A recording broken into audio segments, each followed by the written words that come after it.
Yes, guys, how you doing? Welcome back to the Spurs Talk Show. Hope you're all happy and healthy, doing the things you love with those you love to do them with. Guys, strap yourselves in. We got maybe, I don't know, 90 minutes, 2 hours, depends. It entirely depends. Oh, internet's already giving me grief. What's going on?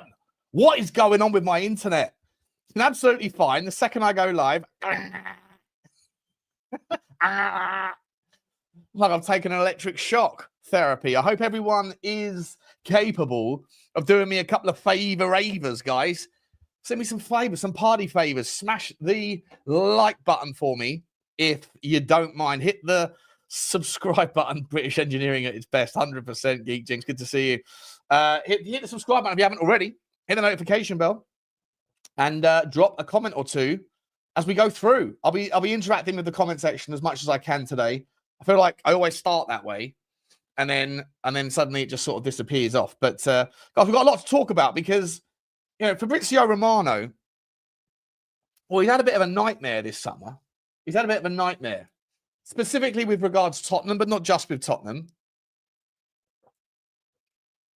And I think that it's not doing us any favours.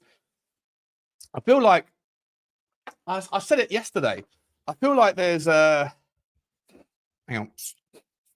I feel like my eyes are like wide open now. I always known that the aggregators make a lot of stuff up or whatever and just feed off of each other and create stories that aren't true. And then I obviously, in other channels, we talk about what's in the news, and it's just, you know, conflation of those things. And, you know, a lot of it's just sort of passing the time in an otherwise boring window. But everyone wants to know what's going on, or even if it's not true, they get excited by the prospect. It gives us things to talk about. But I've always sort of thought that Romano, Ornstein, and those sorts of guys, that they're in a race to be first, but they're also closer to the end of the story, and so they're usually right.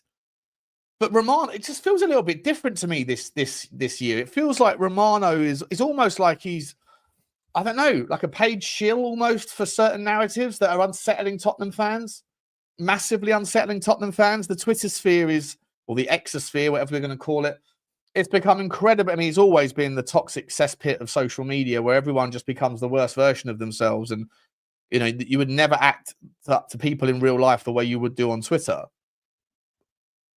It's just, I don't know. It just brings out the worst version. But it's not helped if you're fed a load of bollocks. And I feel like we're being fed a lot of absolute nonsense. And the latest one is around Nico Paz. Now, I don't think the Nico Paz story had as much of a bad reaction as the Morgan Gibbs-White story. The Eze story. The Paz one was kind of probably not a lot of people know who he is, I'd imagine. Not a lot of people have seen him play. And not a lot of people, you know, had a lot of time with that story to build it up in their heads as realistic. Now, he did come out and say from the get-go that when any interest in players like Rodgers, Paz, etc., are all incredibly difficult, almost impossible to do. But with regards the Paz story, as I say, it hasn't had the fallout, but the intention to mislead appears to still be there. Now, I don't know what's going on, obviously, but I have to show you guys the commentary from Romano. So Romano said yesterday that Tottenham have had a 70 million euro bid rejected for the player. And then, you know, everyone went, there was a little micro meltdown, I guess. But on top of that, there was actually the Como president, Merwan Suazo, insists that Tottenham Hotspur never sent any bids for Nico Paz. He said it's not true that we rejected a proposal. Nobody makes an offer knowing that we must forward it to Real Madrid. We can match. Who can match it? Let me get it up on the screen. Let me show you. This is from... is that the one? Hang on. Which one am I looking for here? Hotspur related. Here we go.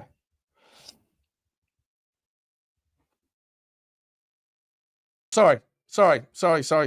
Sorry. Wow, what a donut. How long was I going for there? Jesus Christ. Let's start that again. End the stream, Dave. End the stream. Let's go back. The crying out loud. All right, let's start that again. Jesus Christ. No one's going to watch this show back. Okay, let's go again. Coma president Mohan Sawazo insists Tottenham Hotspur never sent formal bids for Nico Paz. It's not true that we rejected the proposal. Nobody makes an offer knowing that we must forward it to Real Madrid, who can match it. At some point, we fear Nico Paz could return to Real Madrid. He was raised in the Real Madrid academy and dreams of playing at the Berghvall one day. And before I come to these comments, just double check that you guys can hear me now. Absolute donut, Butler. You absolute donuts. This is what happens when you haven't had a drink yet. For fuck's sake. And this is just fizzy water because I'm on my diet. Anyway, the reality is, right, I said this from day one, that Real Madrid is basically put Paz on an indefinite loan. He's on a loan. He's on a permanent loan until it's cleared. He's got a 10 million or a 12 million euro buyback that starts next summer.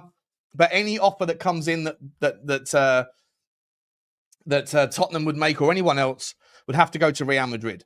And they knew that. Everyone knew that. I knew that 2 weeks ago. So everyone at Tottenham would have known that. We've all spoken about this before. So the notion that we put in a bid to Paz via Como is bonkers. Doesn't make any sense. Didn't stop Romano saying that. And now the director or the president of Como has come out saying, you prefer silence, Sean. For crying out loud. For crying out loud. Yeah, got to get some booze inside me. Let's get going. Since your screen share went mute, we're back though. I'm back now. You can hear me now, yeah? Okay, cool. So you don't get this level of professionalism elsewhere. For crying out loud, Butler. What are we doing here? Anyway, so the story was like a bollocks. And then the guy, the president come out and said the same. Said it's not true. So then you have to ask, like, well, what's going on? Because Romano used to be someone that was at the tail end of a tap-in. Him and Ornstein, they'd have a fight to be first, or they'd have a fight to be right, or whatever. But Ornstein was always pretty much right. Romano was always pretty much first. But at least there was some gravitas and some levels to it. But as I said yesterday, I feel like you can't trust any of these people anymore. This summer, it just feels like that it's gone to a different level of bollocks. I've always known the aggregators talk a load of shit. I've always known the aggregators are not really like they're just working off each other, amping each other up. But the people at the top end of the game, I just always thought there was somewhat of a level of truth to it and based on connections. But after this week, after this month, this summer, I feel like there's something else at play here. And I'll show you some of these responses. I know you just saw them when I was in silent mode, and I apologize about that. But all this propaganda, this is from Chef Sarpreme, who's someone that doesn't like Daniel Levy, right? All this propaganda tarnished us already more than Levy and Lang. It's not a good look for agents and players looking at Spurs. 100%. He's bang on. Is Fabrizio literally lying out of his bum this whole window? An agent shill. You lied again, says Yang Goi. Fabrizio's in an absolute shambles. Demote him to tier 3, says MJW. You're an effing C. You've used our name just to generate clicks and attention all summer. All your sources just from agents. Stupid fool. I'm not entirely sure it is just about clicks and attention. Because he could do that for any club all day long, every single thing he puts out. He wouldn't have to literally go after Tottenham all summer. But he has. And I'm going to put my tinfoil hat on here. I think that there's agents at work, and I don't mean agents in like the football agents. I think that there's like malicious agency going on where they're trying to it's trying to compound on itself to put Tottenham through the ringer in a PR meltdown. And look what happened after the Eze thing. And we don't even know if the Eze... we still don't know what's true about the Eze thing. You know, you've got Johnny and his side, Johnny's connection saying there's one side of it that's true. And then you've got Eberici Eze's cousin on a different podcast saying he was never going to Tottenham. It's just not true. Now, I don't know who to believe. I honestly don't know. But what I do think is there's a hell of a lot of skullduggery going on, shenanigans. And I think it's, this is the funniest one ever. Fabrizio Romano, some big basketball player just launching them from distance and getting absolutely nowhere near. That last one is... he's not fazed by the first miss, not fazed by the second one, and the third one goes even higher. Absolutely sensational. Como rejected 70 million quid. Where did that come from? Exactly. You're a fraud. Answer it. You're a fraud. In the mud again. You are an utter fraud at the highest level. Lies and lies for clicks. As I say, I don't think it's about clicks for him anymore. Like, he gets paid a fortune by Twitter, but he also gets paid a fortune. I think Henry Wright told me once that he reached out to Romano and said, how much would it cost for like you to come on my show? Back in the day. It was like 2 years ago. And it was something like 1,500 euros for 8 minutes. Something stupid like that. And he's never going to drop a bomber on your own channel. But the bombers are all a load of nonsense anyway. Load of nonsense. So I don't know I don't know what's going on anymore. But what I do know is that this whole ITK thing kills me to say it, because Stelios has been saying this for a while. He's absolutely bang on. At least this summer, he's been bang on. Absolute load of waffle. And it creates and has invoked a ridiculous environment in which, like, we as fans are reacting to news that's not true. And you know this stuff happens at the highest levels of any industry. That's where individuals, the customer, is like they're responsible for certain outcomes. Like in politics, like you can manipulate political outcomes by using misinformation. And you just got to think football's not that dissimilar. It's the most corrupt sport in the game on earth. And a lot of people have got a lot of agendas. And so, like, there was no particular meltdown regarding Paz, but if that bullshit's been called out for Paz, how do we know that the bullshit wasn't accurate as well with regards the Eze story? And with regards, I mean, the Morgan Gibbs White one was a bit weird one anyway, but like, I don't know. I'm just sitting there thinking that this is quite, it's manipulated drama. It's manipulated chaos. Like, agents of chaos are at play to try to, like, invoke reactions that then maybe cause certain outcomes. Like, would Tottenham be panicking and moving from pillar to post? And it seems like, and I think Jacko said this, another tweet, he said, it feels like the window's gone so tits up that, is it here? Somewhere here? That everybody's piling in on him. All BS. Fabrizio Romano, genuinely the Italian Mike Ross, biggest fraud I've ever seen. But yeah, everyone will fall in line. They'll say this now, and then if Tottenham put in a bid, we're advancing on Morgan Rogers, and then that doesn't happen, it will be another failed attempt. But we don't even know if it's true. And it probably isn't true. But it just feels like there's some manipulation going on. Anyway, I'm going to come back to that stuff. We've got some more stories to talk about. We've got, apparently, according to Timothy, who's another ITK. I mean, it's time for a fucking jingle, I think. Yeah! Come on, yeah! Sources, everyone has a source.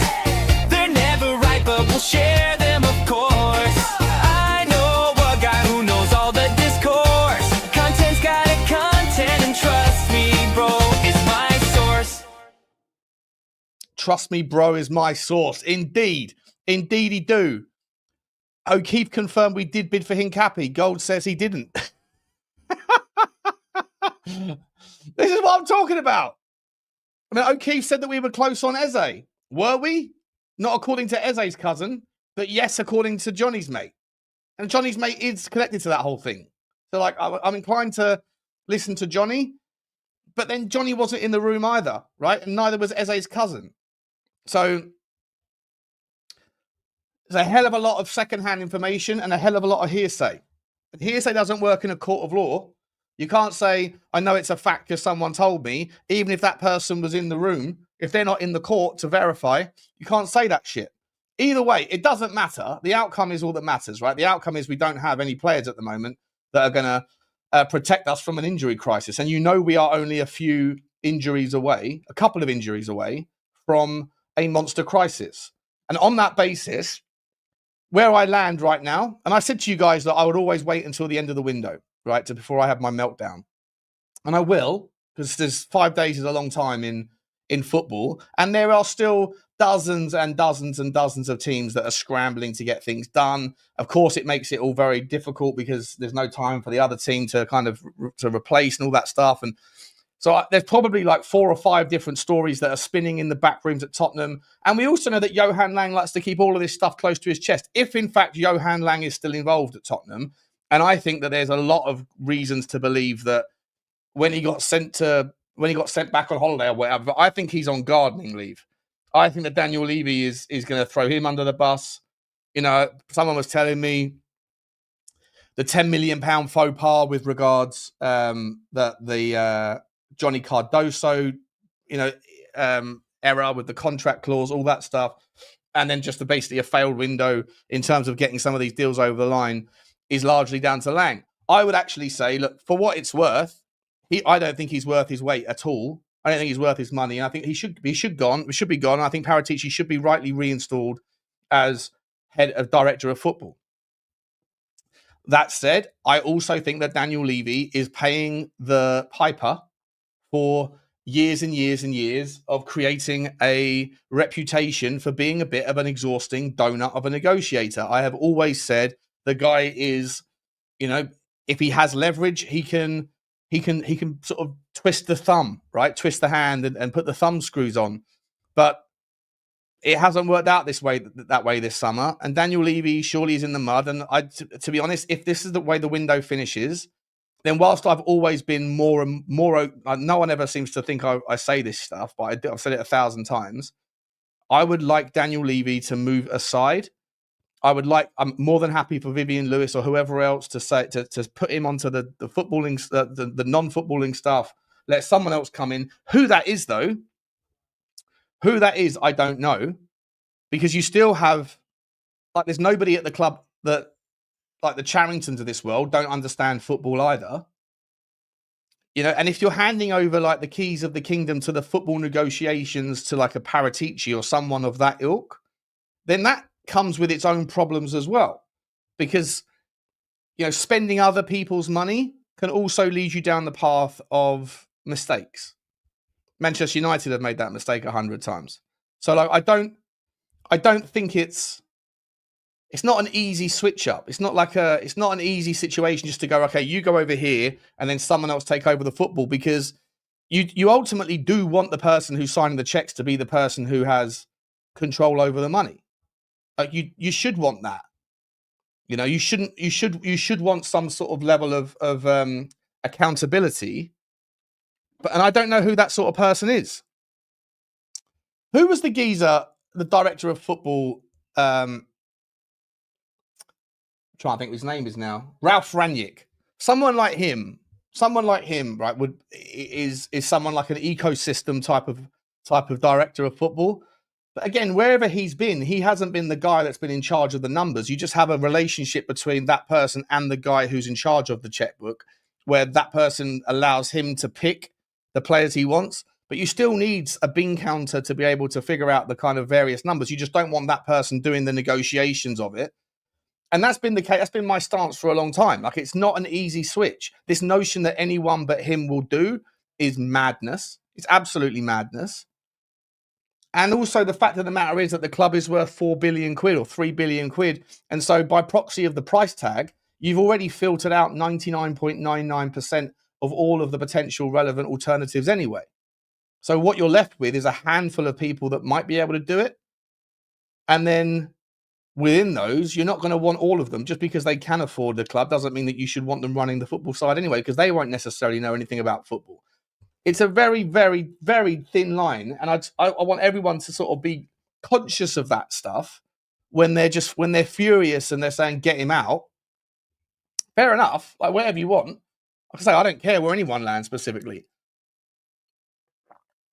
But I will not I will never join this bandwagon of just like anyone but him will do. That's how a lot of people feel. And I think it's absolutely insanity. Vinay's still working for Arsenal. Fuck, you know what? It's been a bit of one of those summers where you might start thinking that way, isn't it? What was I going to say? And the other alternative is, right? The other alternative is, like, so if you were to pick a pick a kind of ideal owner, and you were coming from the school of thought around like, I want oil money, I want people with that disregard for money. Then someone like the PIF fund, right, the Newcastles of this world, like you would think that that's the type of owner that you want. People that don't care about money, that just want to be the best at what they get and all that's the best at whatever they put their hand to, all of that stuff. And that's fine as well. But what I would also just play the devil's advocate and say, it's not like Newcastle United have had a good window.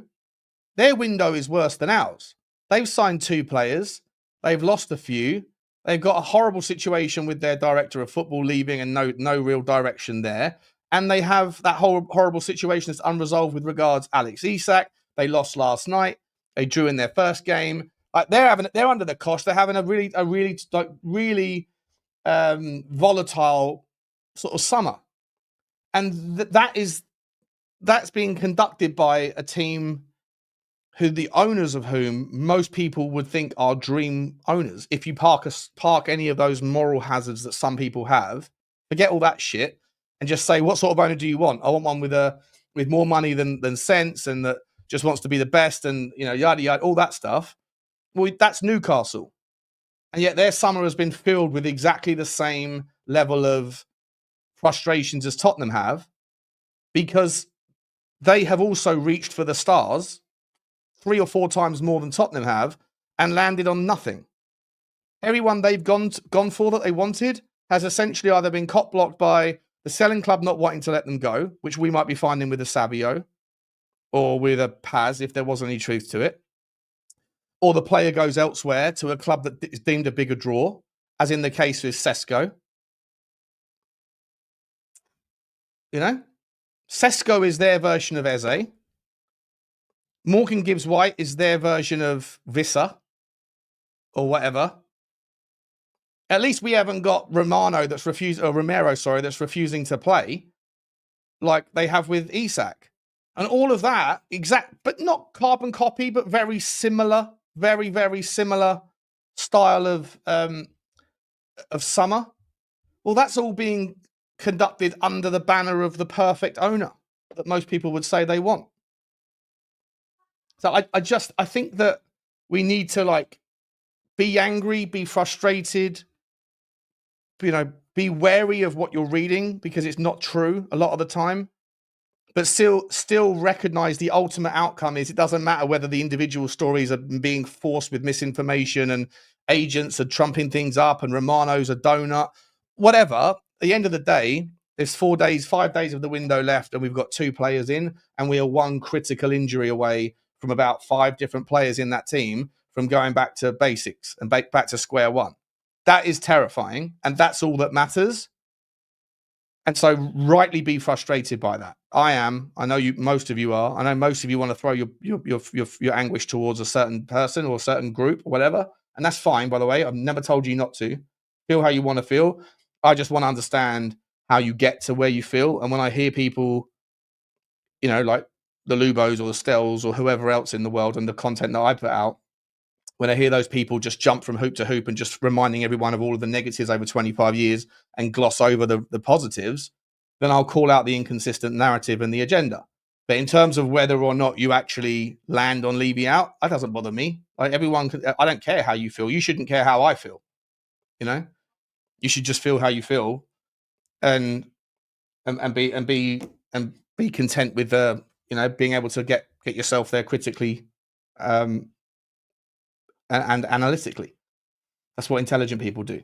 So, but my point is that you have to also factor in that if you were to change this owner and get the PIF fund, you're still Tottenham Hotspur. And when Arsenal come calling, when Liverpool come calling, when City come calling, as much as I hate to say it, but when Chelsea come calling, like Newcastle are getting gazumped just like Tottenham have, and Newcastle don't have the Daniel Levy style ownership. They have the entire opposite style ownership and the ownership that most of you would think is a dream world scenario. And yet they're going through exactly the same things as we are, to a larger degree, in fact, more than that.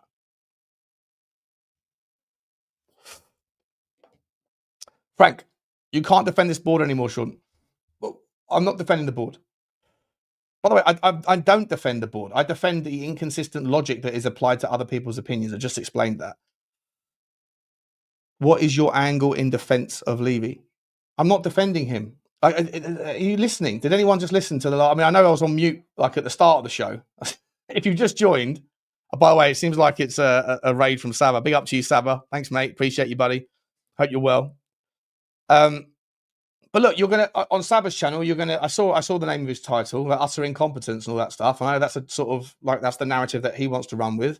Fair enough. I'm just putting out here's the alternative argument here. You want someone different than Levy. You want a money, a different relationship with money type of guy. Someone who doesn't nickel and dime. Someone who's used to dealing in bigger numbers, more zeros, like a Todd Boehly. Cool. Just remember that Todd Boehly walked into a very unique relationship because of what happened at Chelsea. It's not the same. He couldn't have done what he does at Chelsea at Tottenham if he bought Tottenham instead of Chelsea, because there's a different relationship there. Different. He had $1.5 billion of a free hit. Fact. Newcastle United have come in with all of the money in the world in the ground or whatever, and apparently a level of ambition where they only ever want to be the best. And they've been cop blocked or gazumped every single time, just as much as Tottenham have this summer. And Newcastle United won a trophy last year, and you could make the argument that Newcastle United are just as exciting a project. Yet when Manchester United, who finished 16th last year, are not in Europe, and their stadium's falling down, and they're a distant memory of the team that they used to be 20 years ago, with a manager that's the latest occupant of a poison chalice, and yet Benjamin Sesko still went there and is sat on the bench for the last 2 games. He went there above Newcastle. So I'm just saying, be angry, be frustrated, because you're right, the outcomes are all that matters. Have you got the players? And the answer is no, we haven't. But when you're angry because you want something else. And I'm just saying something else looks like Newcastle, and yet that looks very much the same as Tottenham. That's all I'm saying. It's just another way of looking at it. You don't have to agree with me. In fact, I encourage you not to. I love debate. Let's check in with the chat. Let's see what the chat's up to. We've got a couple of super chilly chit chats. We got Ulrika. It's late over there in Australia. She must be getting out of the bath with a G&T. Dry your bits, Ulrika. Because the train, super sticker train has commenced.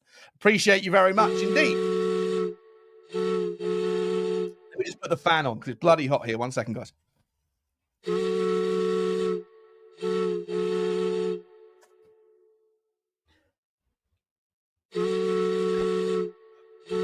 Jesus Christ. Putting on too much weight. Can't get past the table as easy as I used to. Shut up, air horn. Shut up. Thank you very much, Ulrika. What else we got? I'm third top fan in the chart. What does that mean? Big up to you, Mr. The Bud. Member for 24 months. Big up to you. I always forget. This is I asked you this question last time, Mr. The Bud. What's your name? What's your normal name? Because for whatever reason, YouTube doesn't show it on my channel anymore. I always forget. I know it though. I know it as soon as you're going to write it in. Third top, Sean. I'm not sure what that means though. Does that mean you put in the most amount of comments or something? Are you talking about the fan engagement thing on YouTube? If so, big up to you, my man. Big up to you. Guys, let's look. So this is what I'm sort of talking about, right? So, you know, the situation at Tottenham right now. Martin Knightsbridge. That's it. Thank you, Benny boy. Good to see you, mate.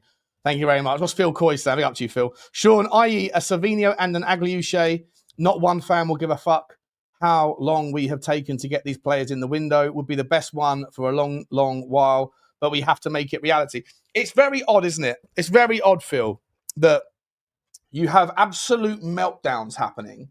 Meltdowns. That is a thing. I've never seen anything like it. And the Levy in, Levy out swing, the day before on my channel, I said when everything looked like we were going to get Eze and that Savio was going to happen and we were thinking we were going to get both, I said, are you Levy in or Levy out? And bearing in mind that my channel, even though it's sort of more, I guess, slightly more open-minded to the Daniel Levy conversation than others, it still generally leans, there's a lot of Levy out people. And there's 1,700 people here now. So I know a lot of you are going to always have felt Levy out ways or whatever. And it's fine, but it's absolutely fine. I just don't share that resentment over 25 years, you know? And that whenever I have these debates with people and it's like, they still bringing up Jack Grealish and Gedson Fernandez. I'm like, how long ago was that? What are we doing here? You're bringing up Martin Yolsak. He's like, if you've been employed for 25 years of a business, I mean, if I get through a day without making a major cock up or just making like 3 or 4 minor ones, I consider it a pretty good day. Like to sit there and expect perfection and then go, well, the reason why he's absolutely terrible and has to go, here's 10 reasons. And when you're getting 4th on the list, you're reminding people about a transfer screw up from 6 years ago or 10 years ago. And you're glossing over all of the finals and the fact that we got into we won a European trophy last year, etc. It just like I can't help but remind people in that moment, what about these things? Because you're making out like it's settled science, like there's no debate here. That Daniel Levy's dog shit and he has to go. And like I say, you can feel that way. I'm more than happy for him to leave. I've encouraged that solution.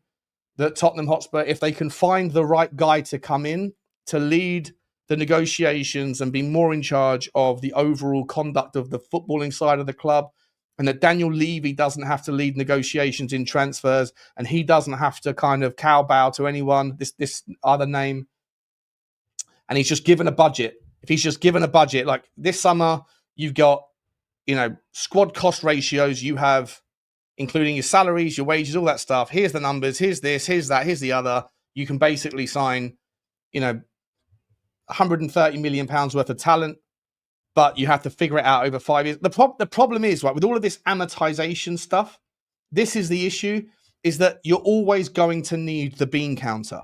You're always going to need the accountant in the conversation, because a footballing guy that understands football and is like the guy that you want, like a Paratici or like a Ralph Rangnick or like a Sir Alex Ferguson back in the day, whatever, whoever that kind of figurehead type guy is that's in charge of the footballing operation, where if they're so into football that they're the guy for you, they're not the numbers guy. They're not going to have spent their life understanding how to manipulate money and how to go, well, look, it's not as simple as just saying pay the money, because because of amortization, because of structure payments, because of installments, because of previous spend and future spend and money coming in, you have to have those conversations with someone else who's not the football guy, who's a master of money, a master of numbers, an accountant, like in our world, right? Like Connor's an accountant. I'm not an accountant, but I understand about the financial side of life and financial side of the game. And then you've got, like, I don't know, whoever, I'm trying to think of someone off the top of my head, say Sava, for example, who understands football better than I do, maybe, right? And that's fine. But then, so if Sava wants this guy, well, does Sava understand that guy's going to cost X amount of money, but we already got so much allocated to previous signings and so much that we haven't yet received from previous sales? Like, you have to have the bean counter that's leading that conversation to make out to understand what's real and what's possible and what isn't possible. So it's not as simple as just saying step aside, Levy, and let someone else take over. You're still going to need someone there who's able to figure that shit out. Sean, if logic was consistent in football matches, we shouldn't have won anything last season. It isn't, though, is it? We can still be successful this window without any transfers because of Frank, not Levy. We can still be successful this window without any transfers? Do you mean we can still be successful this season? I think that's what you mean.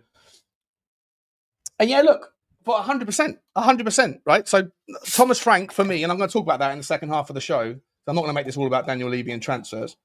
But I don't know if you saw that analysis last night on Monday Night Football of, I'm going to have a drink. I'm getting into it now. It's 1 o'clock. Got up at 5 a.m. this morning. Done my work for the day. Most of it. Time for a drinky. Anyway, the situation, the Monday Night Football thing. You see the analysis, right? I don't know if you guys watched it, but it was incredible insight, because I hadn't really picked up on it with regards Thomas Frank's setup against City. They went man-to-man marking out of possession as a team.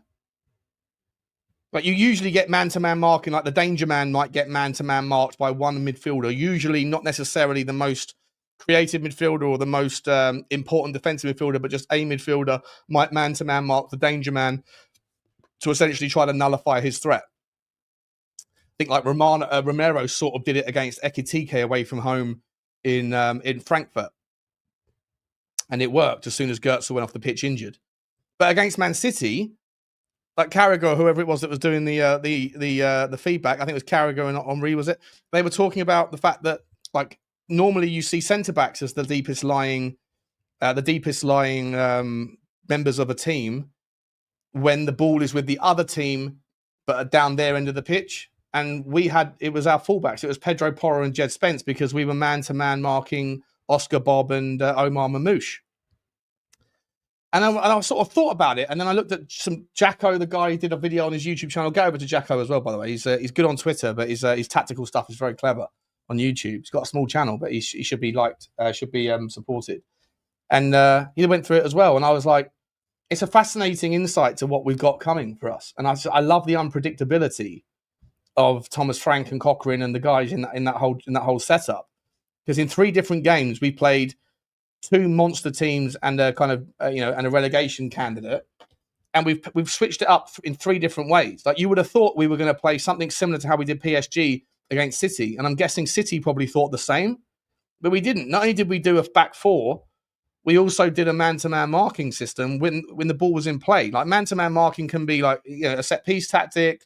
It can be an individual tactic, but to do it in play, a team-based, like that's wildly different to what I was expecting. I hadn't even sort of observed it, to be entirely honest. So, yeah, Thomas Frank is absolutely capable of getting a tune out of the squad. To the point, I'm going on a massive monologue ramble on it. This is what I do. I'm getting all over the place here. But to the point that was saying that the season can still be salvaged from Thomas Frank, not from Levy. I agree. 100% I agree. What's his name? The guy I was just talking about, the YouTuber, Jacko. His name's Jacko. Jacko Cats on Twitter, and he's got a small. I'll find this channel. It was good. Here he is. It's very good. I like plugging channels that are interesting. Subscribe to that guy. Very good tactical breakdowns. Anyway, guys, there's 1,700 people here still. Smash the like button for me, please. I really appreciate you. Smash the subscribe and notification bells and all that stuff. If you are watching but you're not subscribed, if you want to participate in the chat and call me a bozo, then you are like this guy just has. Kiriaku16. You're a Levy lover dickhead. Okay, let's have a look at your face.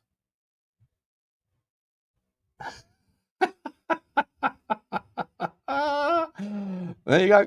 Thanks for the sub, mate. Thanks for the sub, bozo. Anyway, the reality is, right, that Thomas Frank is capable of getting a tune out of this thing. However, even if we do get our transfers done, and at this stage I'm starting to look a little bit shaky. Like we're going to talk about Malik Fofana, the latest links from Timothy. I'm a big fan of Malik Fofana. And the fact that he's been linked with Everton, again, at this stage, I used to think the Romano links were trustworthy to a degree. After what I've seen this last month, I don't agree anymore. Now I'm just like, I don't know what to believe. But if there's any truth to the fact that he was going to be going to Everton and also Liverpool, then I think he's capable of, like, he wants to just get out of Ligue 1 and come to the Premier League potentially. I'm trying to infer what his thought processes are. He'd be awesome. He's not my idea. As much as I really rate him, I absolutely want Ademola Lookman, and that's also where Timothy is saying that we're going today. And if that's true, great. I've been speaking about Ademola Lookman all summer. From I think it was end of May or middle of May, I started looking at it's the end of the season. The first show after the end of the season, because then the Y Scout updates all of their season metrics, and that's when I did my review show on it. I said we need a left winger, and the left winger has to be one of these 3, in my opinion, based on the metrics of what I look for. And that was Garnacho, but he's a donut, but I still think he's a player that's capable. Anthony Gordon, who I think is insanely good. Although, what did he do last night? What was he doing last night? He sprinted he was sprinting full. Like he could have broken Virgil van Disney's leg. Like that's a horrendous tackle. Absolutely awful tackle. But he's still a fantastic player. But he's going to cost you 100. I would make the argument, for what it's worth, that Anthony Gordon's a £100 million player. He's probably, I think, at this stage, just trying to think, is there a better left winger in the game, in the Premier League? Is there a better left winger than Anthony Gordon? and the fact that he's homegrown. Manchester United, Cunha, no. Liverpool, who have they got at the moment? No, I mean, they played that 16-year-old kid last night, didn't they? It was a good goal for him. Great goal. I'm not saying he's leaving, Ulrika. I know he's never leaving, and I'm just sort of paying respect to the player because he's absolutely phenomenal. But most of you lot told me I was, not you lot, but people in WhatsApp groups told me I was bonkers when we were linked to him like 2.5 years ago, 3 years ago. The season we got Richalison, I was told him we are Tottenham TVs. Ben, Sim, Danny Kiriakou, Iggy, all the people that are in that group.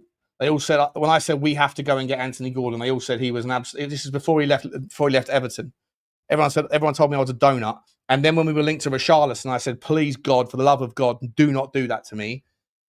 And then that's what happened. And everyone told me Richarlison was a monster and that Gordon was shit.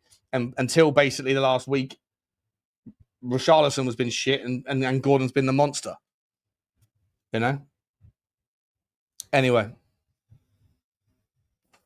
Johnson on the left, ole. Yeah, but I think Anthony Gordon's the best. But, so the three of them was going to be Anthony Gordon, Ademola Lookman, and Garnacho. Now, Garnacho is a bit of a donut, but I still think there's a player in there. Gordon, you're not going to get. Lookman, you could get today if you wanted to. He doesn't want to be at Atalanta. Yes, he's had problems with his managers in the past, but if you go and look into the Gasperini issue, it was more Gasperini being a donut than, if you believe what you read anyway. I'm not sure anymore. But if you believe what there's out there in the kind of zeitgeist, it was more Gasperini treating him badly than him being a bad player, bad, like disrespectful player. But he has also had an issue with the new manager over at Atalanta. So like there is that kind of concern. And there's also the concern around, well, he wasn't that spectacular when he played at Charlton, Everton or Leicester. But that was years ago. And he went over. He's homegrown. He's versatile. He's essentially a carbon copy of Mohamed Kudus. And think about what I said earlier. Like, who do you not want to have an injury more than anyone else? Now, you could make the argument that if you lose Kudus to an injury, you are screwed. Because even if you go and get Savinho, you can't play the same outlet ball that we are playing currently. We did against PSG to such great effect. We did it against Manchester City with such great effect. And to be honest, for a different reason, we did it against Burnley, but not using him as an outlet, using him as a channel player. But if you lose Kudus, you don't have that, even if you do sign Savinho. Savinho's not that type of player. I'm not saying I don't want Savinho, but I'm saying that Lookman is everything that Kudus is, plus more. The same height, they're physical, they're strong, they can hold the ball up. Their first intention is to keep hold of the ball, to turn, to drive, to run. He banged in 24 goals. He's a big game player as well.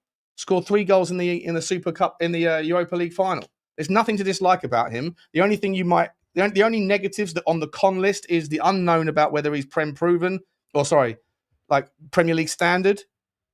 But I think that people just grow and develop, right? There's lots of examples of players that start off in the Premier League. They need to go on, they don't do it. They go on loan externally. They then come back in and they're better for the move. And I think Lookman is one of those. I put him in that bucket rather than he's just a horses for courses guy. The Premier League wasn't right for him. He went to Serie A, different style of football, and he smashed it. There's that possibility, but I'd say it's a 25% possibility. And I'm 75% sure that he'll be a monster in the Premier League. Why wouldn't he be? Why wouldn't he be? He's everything that you would want. He can play in the 9. He can play in the false 9. He can play in the 10 if you need to. He can play off the right, can play off the left. He's like Mohamed Kudus, but he scores goals. So let's go and get him. I don't understand why we're not getting him, to be honest. And you could get that done today for 50 million. Doesn't make any sense to me. Doesn't make any sense to you. He's not on Kudus' level, Nicholas Harrison. Based on what? He scored 24 goals last season. 24 goals. In fact, let's have a look at him, shall we? Let's have a look at his, because I think he did it in the Champions League. I think he had a great time in the Champions League. Let's just get his transfer market up. Share this tab instead. Bring up the tabby wabby woo. Is it on? There we go.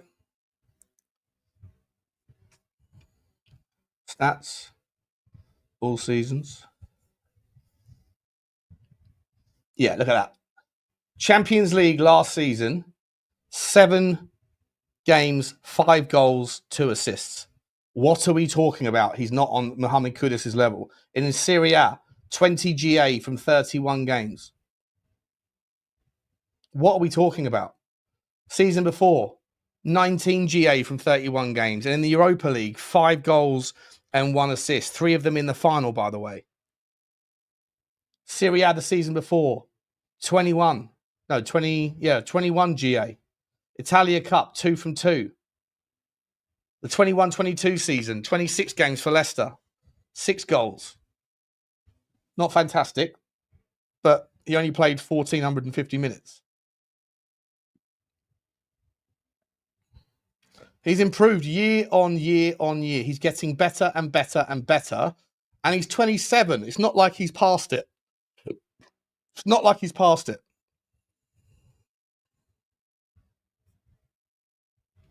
Can you see that on the screen, by the way? Is it coming? It is going up, isn't it? Yeah, cool. Cool. So I'm not on board this notion that he's not good enough. Hang on, was someone to say 15 goals is crap? Sorry, Sean. What? We're not getting him because of your chairman. Oi, Sean, I've got itchy nuts right now. The last time I had itchy nuts, we signed Kudus. I think a bomber is incoming. Watch these nuts.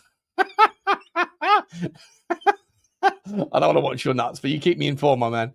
Keep me informed. Not for me. Poor man's rule fox. Oh, fuck off. What are we doing here, Suko Tai? What are we doing? Poor man's rule fox. That's actually quite good. I like that. Lookman is a loan deal first with option. Yeah, fair enough. Here we nuts. Nuts we go. What are we doing here? Nuts we go? Where is the sell-on value there? Do we care about that shit right now? What you have to look at is, for me, what you have to look at right now is that not the sell-on value. Stop looking at the club. Daniel Levy needs to do this. Again, the criticism of Daniel Levy, for those of you that have just joined, I criticize him all the time. Daniel Levy needs to stop worrying so much about the future value of our players to someone else and start realizing and recognizing the current present value of someone else's player to us now. You know, you pay 50 million quid for him. All right, you might not get 50 million back at the end of his contract or in 2-3 years ever. But what happens if Mohamed Kudus gets injured? What happens then? You know, what happens if Pape Sarr gets injured? Then what do we do? That's why you need a 10. That's why you need a left winger. But I think you could make the argument that you could go and get Lookman and Savio and still be absolutely fucking fine, but still make the argument that you're short because we're not looking for another 6, by the way. I haven't even started about the Polinia dilemma. Like, what happens if Polinia gets injured? On Thursday, in 48 hours' time, give or take, we're going to find out where we're going away from home in Europe this year. Now, we might get to go to Bodo. We'll find out tonight. If Bodo, I mean, they're 5-0 up in their first leg, right? We might be going back to Norway. I might be going to see my Helga. One more time, Helga. What happened? Oh, sorry, Sean. I gave you the wrong number. Yeah, you bitch. But what are we doing here? If you lose, let's say Semenyo crashes into Polinia on Saturday, and he sprains his ankle or I don't know, whatever, that's something. What are we doing? Archie Gray? Archie Gray against Real Madrid, against Jude Bellingham. Man mark him, Archie. Your specific role tonight, should you choose to accept it, is to man mark Jude Bellingham. It's Helga from India. No, she's Scottish. Scottish. Santiago Jimenez. Remember him? He's going to... I got completely friend-zoned, Evil Din. Got completely friend... I didn't get friend-zoned. I got completely I got blocked, to be honest. Not blocked. Not blocked. I think the number was just wrong. Never got a read receipt. I miss her so much. You'll get the money back from progressing up the table in tournaments. Exactly, Sedini. Plus, think how much saved on Son's wages since he's gone. Fucking Welsh, innit? Hey, proper. Have you all seen that Helga from Bordeaux? She's amazing. Proper. I gotta stop doing these accents. I'm gonna piss someone off eventually. Oh dear. Oh dear, what are we doing? Archie Cruz will cook Madrid if we get them. Oh, look at that, Grant. Love that about you, mate. Whose coat is that jacket? What does that mean? Whose coat is that jacket? I don't know what that means. Get this thing off my screen. Anyway, your chairman, says Phil P, woo, has closed the same amount of transfers as you closed Helga's. Yeah, but I was progressing and edging and monitoring those Helgas all day long. All day long. Sensational stuff. Sensational. Oh, whose coat is that jacket? Oh, I see. Whose coat is that jacket? 9-month-year-old baby lion. 100%. 100. Yeah, whose coat is that jacket? Yeah. I ain't got no bread, but I can give you some toast. You want some breakfast? I ain't got no bread, but I can give you some toast. That's fucking hilarious. I used to live with 3 Welsh guys and a Welsh girl when I was in Bristol. I played rugby at university down there. I had 3 Welsh, and I used to bring all their Welsh mates around for like parties and that.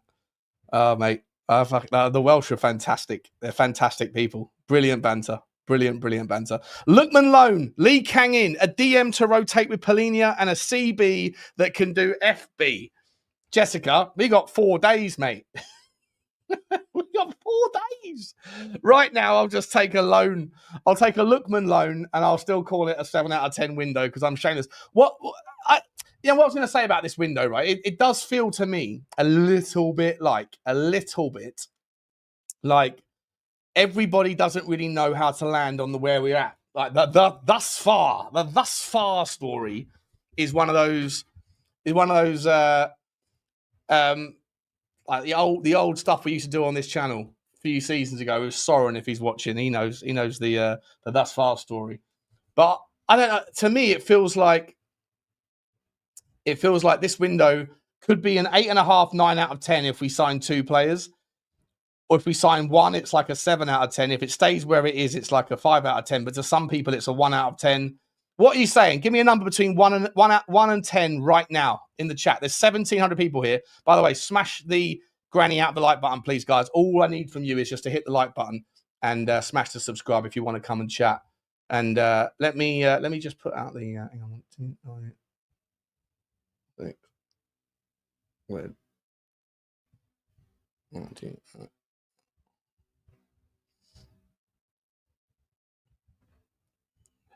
Is that right? Yeah. Let's have a look. What's everyone saying? The numbers are flying in.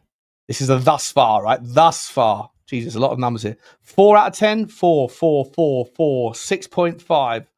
4, 2, says Mark Shark. It's a disgrace. It's a disgrace out of 10 is what it is, Soul Taker. It's a disgrace out of 10. 6, 4, 6, 2, 6. Stratus is back. 4, 2. Perry Walker. 4, 6. As of now, a 6, 4, 5, 6.5. 5, 4. Is it wrong to find Welsh women's accents sexy? Mate, listen, don't get me started, mate. It's not wrong at all. If that's wrong, I don't want to be right, bro. Swansea accent on a girl is proper. 7 out of 10 for SoCap. Any higher than a 7. Soul Taker's down at the 2. It's amazing. Look at 7-2. That is the Tottenham fan base for you right there. Glass half full, glass half empty. 7 for William Teague. Elia Nemerode, 3.5. 7 for Ulrika. She's too busy smashed out of bread on gin and tonic, and I love that about you. 4, 6. 4, 5, 6, 6, 4. Like I'm doing the lottery numbers. 2 in relation to our rivals. See, this is interesting, Tony. I think this is the biggest. That's the key thing, right?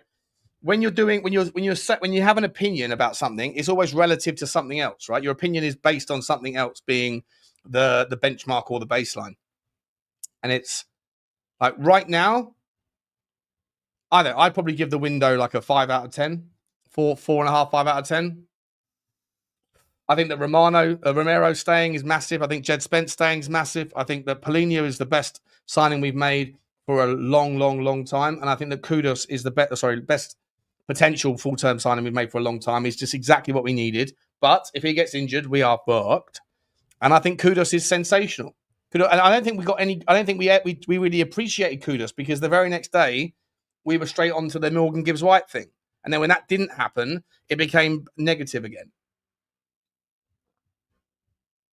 You know, if we'd signed Kudus and then we had 2 weeks of like, what's next before the Gibbs White story emerged, we probably would have had more time to appreciate it. But because we didn't really get a chance to talk about it too much, that's the way it worked out. 6 or 7, says Bertie. Interesting. It's a 3 out of 10 based on Levy's comments. Says Nick Scott. 7 for Trower. Someone's given a negative 10. Prasenjit Bahadur. 2.5 out of 10 for Derek Hutchinson. Interesting. This transfer window is gross negligence. Is it though? Is it? Not gross negligence. We've tried, haven't we? We have been going after players. But like I say, how would you describe Newcastle? If you're saying that Tottenham's, Daniel, are you saying that Newcastle's window is also gross negligence? Because everything is relative. So relative to Arsenal's window, for sure, we've had a shit show.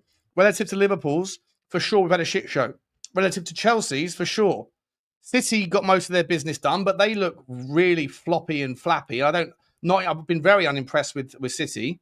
Even when they smashed Wolves, they didn't look. They had one superstar in Rangers that just dominated that game. They didn't look spectacular. Like Ray and Cherky didn't look very good at all the other day. Newcastle United's window is absolutely terrible. If Tottenham's is, theirs is just as bad. Plus, they've got the ongoing hang-up of Newcastle United of Alex Isak. I know you don't care about Newcastle, Frank, but we're trying to figure out the relativity here. That's the whole point. You need to look at these things. In order to have an opinion about anything to do with Tottenham, you need to bake into the context of things around Tottenham, because Tottenham's success is not down to Tottenham alone. It's down to what else happens with other teams. For one team to win something, everybody else that's competing for it has to lose. So, like, no one wants to care about those things because it doesn't suit the narrative. But you should be baking those things in if you want to have a well-rounded opinion, or at least a coherent argument. You should, rather than saying Daniel Levy's like the worst chairman ever, for you to make that assumption, then you have to have an opinion on every other chairman. And when I challenge people who say those things, I don't care about Liverpool, I don't care about Newcastle, I care about Tottenham. But you've just said that Tottenham's the worst, that Levy's the worst ever. That means he's worse than everybody else. So you have to have an opinion on those people. And if you don't, it's either a lazy argument, or it's incoherent, or it doesn't have any cogency to it. It's the way that debate works. It's the way that logic works. You know? Sean, how do you manage to talk to yourself on the screen for hours? You should hear me in the shower, mate. I take long showers. A lot of people sing in the shower. I'm having like I vocalize my thoughts on whatever I'm going to talk about, so that and you know, so that I know what I'm going to say, basically, or what I think about I'm saying. Rat-a-ta-ta in the shower, Tony boy. Rat-a-ta-ta. Jeremy Pino to Palace, apparently. Is that done, is it? Is that done? Is that the here we go? Let's have a look-see. Let's have a look-see. He's a good player, Jeremy Pino. Chuck Wamaker has just left Chelsea. Another left winger gone. Real Betis maintain their confidence to get Anthony deal done, as reported last week. It's only taken them 6 weeks, 8 weeks. Apparently,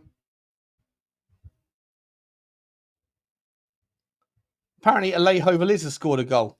Good for him. About time. About time. I heard that donk noise. Someone's in the background. Oh, look who it is. Hello, Soren. How you doing? Thus far, it's a 7 out of 10, Shawnee. Thus far, How are I you, heard mate? the calling. What is it? A 7, is it? I would say so. I mean, don't get me wrong, it's diminishing pretty quickly. It was an 8 last week, it's a 7 this week. It could get down a little bit further, but I'm a little bit like you. I'm taking the contracts and things like that into consideration. But it is fast. It's fast going downhill, isn't it? Yeah, but this is why I'm sort of like, yeah, it is fast going downhill. But I would imagine that I bet you Daniel Levy's sleeping like 3 hours a day right now, 4 hours a day, But I mean, I don't for 1 minute believe he's not trying to get things done, and I think history is catching up with us definitely. But somebody's head has got to be on the block for the transfers. Not so much that they haven't gone through, but the amount of time we've wasted on them. yeah, It's. I think that's the criminal part. That look, I agree. the players we've gone for this season have certainly been a step further up than we normally go for, probably. 100%. It's not just been a case of we've gone in for any old player and they've not wanted to come. We've gone in for what would be classed as top players, and the fact that they've either not wanted to come or we've not been able to agree deals or whatever it is not necessarily just all down to us. I mean, I think we got played with Eze. I think everybody lost the plot with Eze. He didn't want to come to us. He maybe agreed terms, but that was just wasting time for Arsenal to come in. Him and his agent played us like a. I agree. I agree with that. Although Johnny fundamentally says that I'm stupid. Johnny and I are good mates, obviously. But I say the same thing you do, and I don't know. And to be entirely honest to Johnny, like as much as I love him to pieces, but when I have a debate with Lubo, when I'm on Savage channel and Lubo's saying, "Well, I've been told that this and that," right? And I go, "Well, that's just hearsay, mate. You can't use hearsay in a debate." So when I feel a certain way, and then Johnny says, "No, you're talking shit. I know for a fact." Sorry, just to be as much as I'm best mates with Johnny, love him to pieces, but like I can't be inconsistent with the narrative. If I'm using hearsay on Lubo's sources, then I don't even know who Lubo's sources are, HP and all that stuff. But I do know that Johnny knows the agent, but that doesn't mean that the agent's being sincere to Johnny. Well, I mean, that's what I was about to say. I mean, obviously, I didn't know whether it was public common knowledge that it's the agent that he knows. But well, no, it's not. I don't know. I'm not saying it's the agent of it. All Johnny's ever said is that his mate is involved with CAA. Yeah, like he's the agent. So I don't know if he's specifically that guy's agent or whatever else. But I know he's a big shot at CAA. And Johnny spent a lot of time at CAA, and he said so. So yeah, I mean, I don't disagree the fact that he knows this person. But if this person is a professional, he's not going to tell Johnny everything. And look, I mean, if he was to come out and say, especially, knowing Johnny is a football fan and Tottenham fan and comes on shows, if he was to turn around and says, "Yeah, look, Eze's not coming to Tottenham, we're just playing you," and that gets out, I mean, there'd be uproar. And I just think it's one of those that all these people have these sources. And they all know. Everyone's got a fucking source, mate. Yeah. It's insane. It's like that's why I made the jingle, because like no, and I don't know who anyone knows, but like for the love of nobody who knows all these people, no one has ever said, "Oh, by the way, like we're linked with Keenan Yildiz," right? And then tomorrow or the next day, like out of nowhere, we are not linked with Yildiz, right? For example, we're not linked with him. I've never heard anyone who's got a source say anything other than what's already in the zeitgeist. And I say to people like Ian Meth, and I love him to pieces, no disrespect to him, or James from Spurs Related, no disrespect to him. But they all claim that they know people, and they probably believe that they do know people, and they believe the people that they know, whatever, right? And I'm not saying that they're being disingenuous, but none of them ever come out with anything other than what's already in the news. None of them say, And where none of them talked about Odebear, and Odebear came out of nowhere. Nobody talked about Gibbs White, and Gibbs White came out of nowhere. Nobody talked about Kudus before Kudus became a thing. Nobody talked about the only people that talked about Polinia were the fans. Like Savra and I were talking about Polinia 2 months ago, but not because we knew something, just because we hoped it would happen. With Polinia, it was more common knowledge in Germany than it was over here. But none of the ITKs said it was going to happen. No, it was a thing that the fans were pushing for it, but not because they were like we're pushing for Lookman. We all want Lookman, or most of us want Lookman, not everybody. But like no one is saying, none of the ITKs were saying Lookman, but if Lookman happens, none of them were saying Lookman was going to happen until it was out there in the realms of like just people talking about it.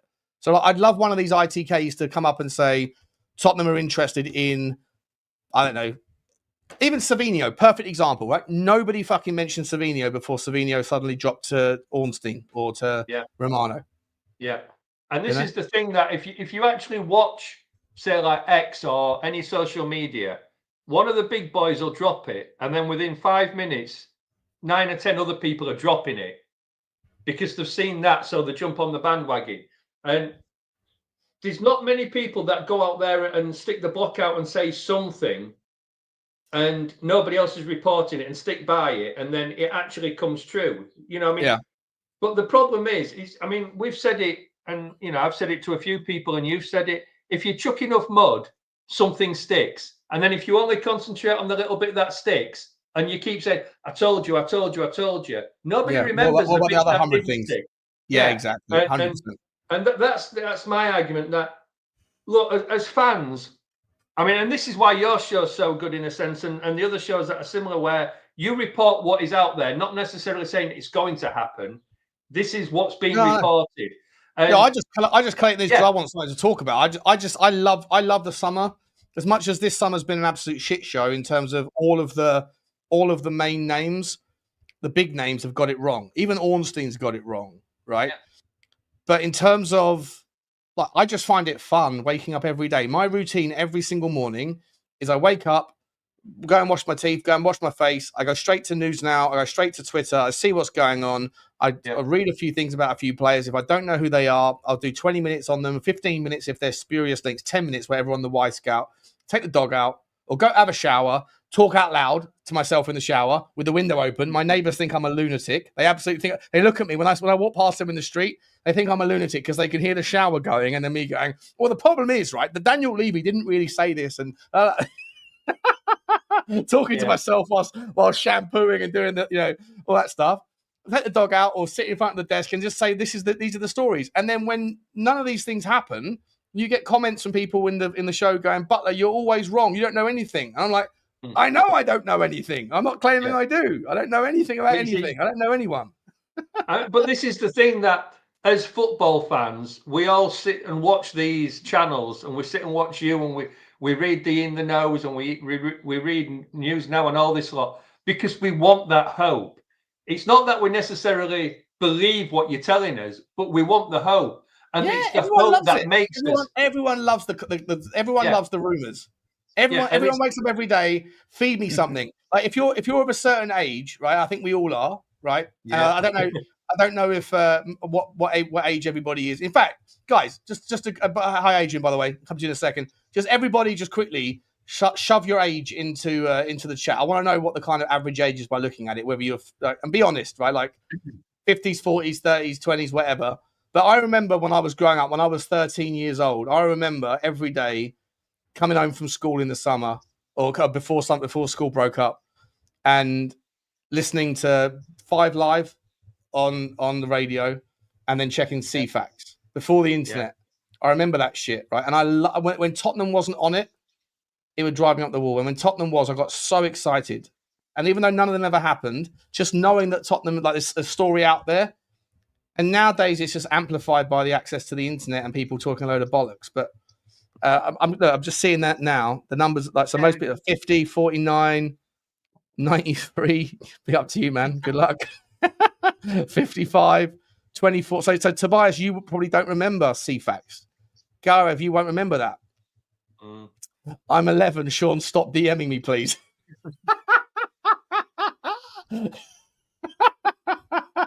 Sensational comment. 53, 33. Yeah, anyone that's 40 or over would probably remember CFAT. Yeah, most of you are that age. Some of you in your 20s. So you guys have only grown up knowing the internet, you know? Don't forget the other source, Sean, was the paper.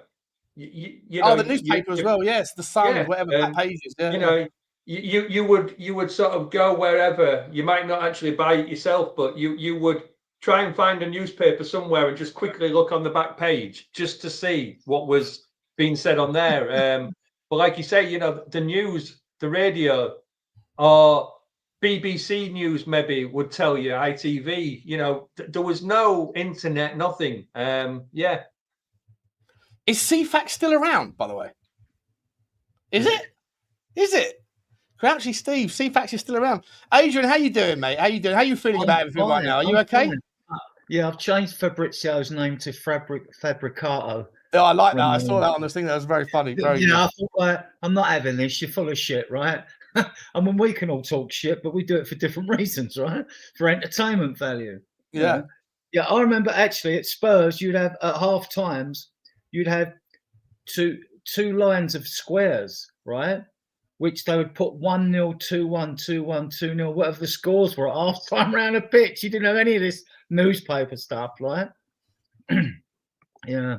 And a guy walking around the perimeter throwing peanuts at the crowd. Peanuts. You know what though? It was. I remember. So I was 18. I just finished my A levels. So that would have been 2002.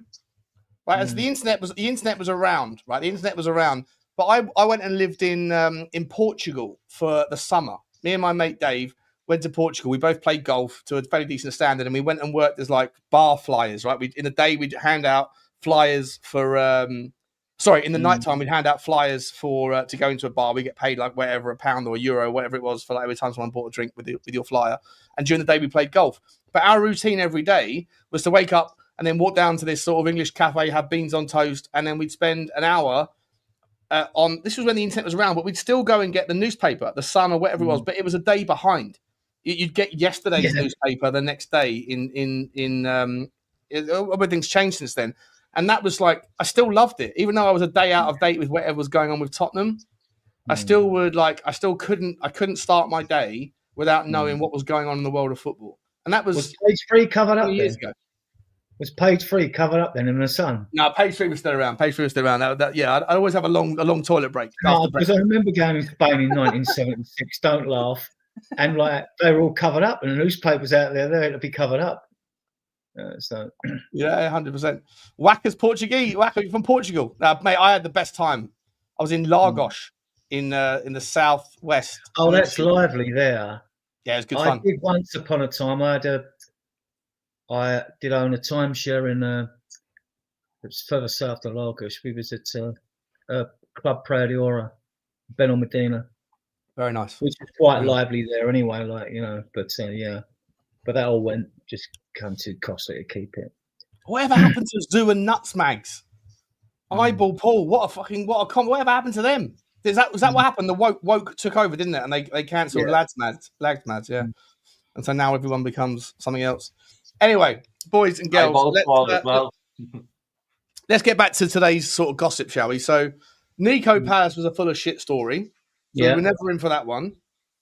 Do you subscribe to this notion that I'm like this conspiracy theory that I'm currently thinking that it's not just about Fabrizio Romano trying to get clicks and get his engagement up, that maybe he's paid by people to put these stories out there and not necessarily for just there's no point in the agent of Paz sort of doing that because he wants to stay at Como anyway. So is there a chance that someone else, there's like an agent provocateur that's doing that to try to unsettle Tottenham fans, like any of that shit, or do you just think it's just Fabrizio Romano just making shit up?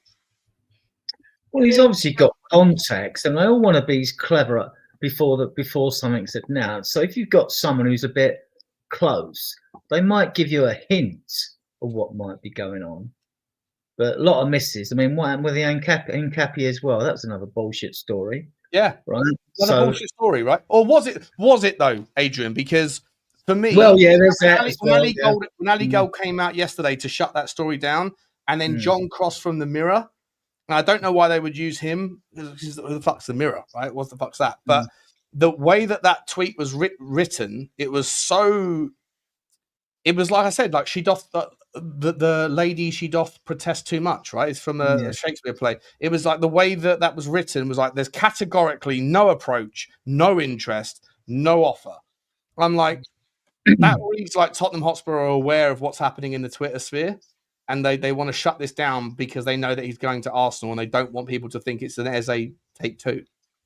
Well, when we wanted a defender, a midfield, and a striker at the beginning, that was what the club wanted. We got Takai in, right? He's the defender. We know that Vuskovic come back off loan, so we weren't really so linking us with, as much as I really wanted Hincapié, linking us with him. I was mentioning more out of hope than anything else, but hope's not a strategy. And so I'm thinking, well, it's got to be midfielders and strikers now. Midfield, winger, strikers, what we're really in for. So we're not really in for a defender, are we? Even now, unless we panic at a late stage and something quality came on the market. I mean, real quality came on the market, Hakimi or something like that. You know what I mean? Yeah. Then like you'd go for it. You know, I'd still take Vanderson off Monaco. If we're going to go. You take Hakimi. I would take. Well, if we go and get the ones we're not been linked with are probably the ones we'll get. So, Aklush, like from Monaco. But then, if you want Spence to play on the left, then go and get Vanderson if you want to bring a defender in. But Monaco as well. But yeah, Lookman and Klose are gettable. They're both gettable. I don't know what we're doing, Sean. I don't know what we're playing at. And then like Savinho, he wants to come. He tweeted the other day, suitcase packed. This was in a Manchester link that I went to, Man City News it was called. It's suitcase packed, he put up. So, but it's not all in his hands, is it? If City don't get a replacement, they won't let go. So then we have to move on quickly, you know. So, you know, there's still Paqueta, there's still Lookman, isn't there? There's still Akliouche. Probably the foreign players, if you don't, like with Lookman and Klose, as you've alluded to in other shows, we don't know if they'll smash it in the Premier League, you know.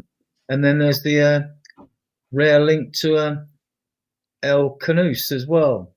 But apparently we're now shutting that one down as well. I wanted to ask you guys this, right? So I put a tweet out in the Spurs 5 chat last night. Where is it? This morning. Here we go.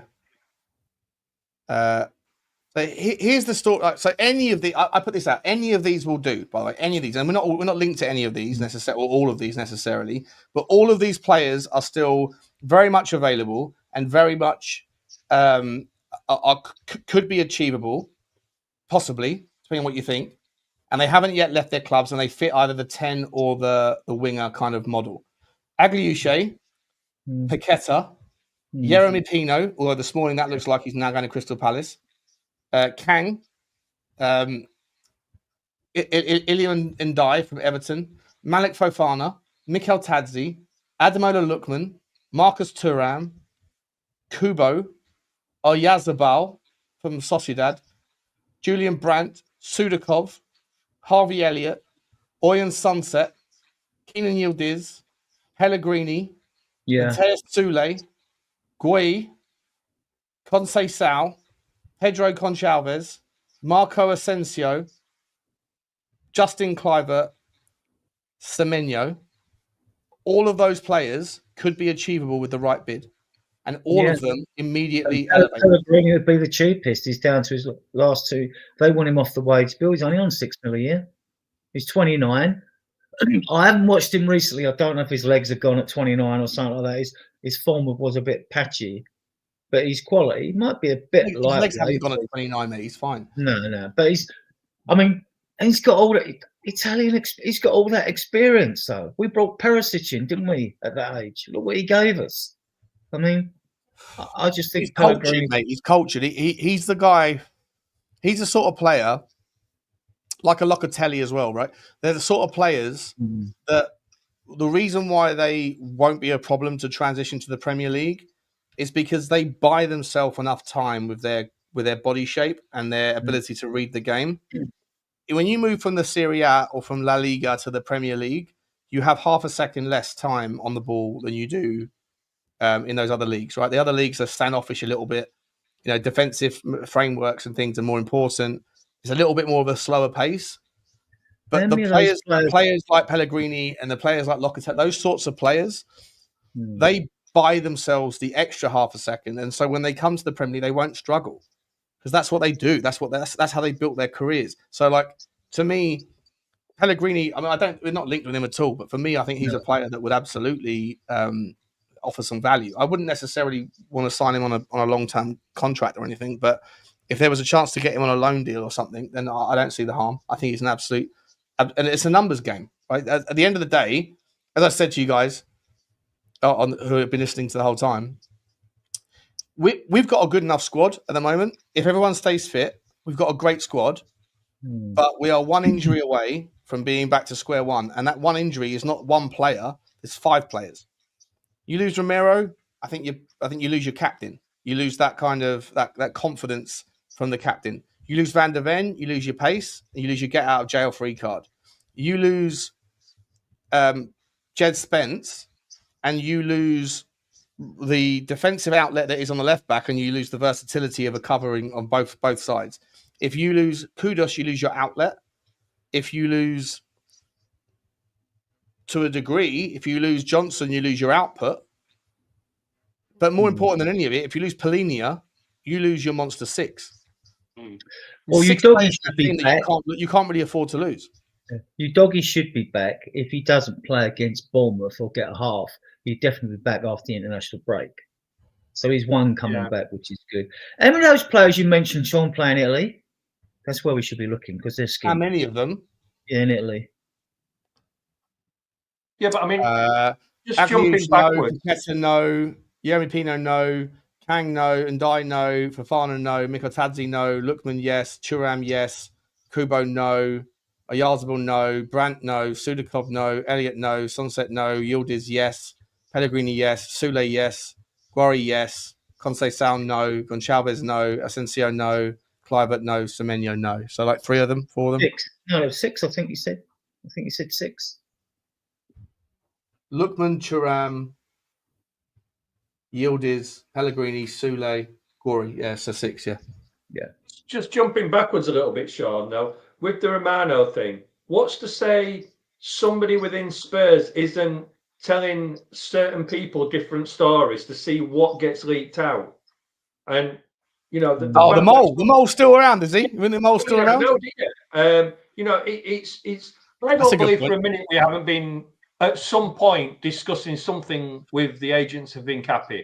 It might just be, would he be willing to come to Tottenham? If it's a no straight away, then we've moved on. Still showing interest, but you can't. I mean, look, over the years, Romano has been damn good. He's been pretty much spot on. So to suddenly be getting a few things wrong tells you that he's been fed the wrong information, which, what's to say, it hasn't come purposely from us, or it isn't just a straight smokescreen to put them off the ones we are going for.